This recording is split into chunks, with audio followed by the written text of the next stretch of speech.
Hello friends, आज आपण इथे बघणार आहोत तिळाची चटणी.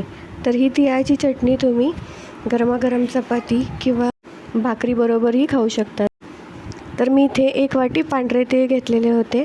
हे तीळ चांगले आपल्याला खरपूस भाजून घ्यायचे मंद आचेवरती.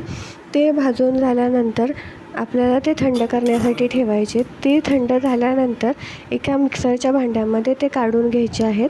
त्याच्यामध्ये 7 ते 8 लसूणच्या पाकळ्या टाकायच्या आहेत.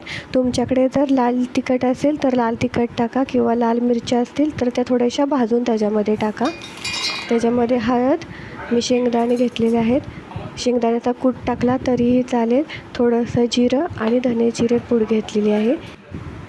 हे बारीक झाल्यानंतर वरून आपण त्याच्यामध्ये चवीपुरतं मीठ टाकणार आहोत. आपली तिळाची झटपट होणारी चटणी तयार आहे. थँक्यू.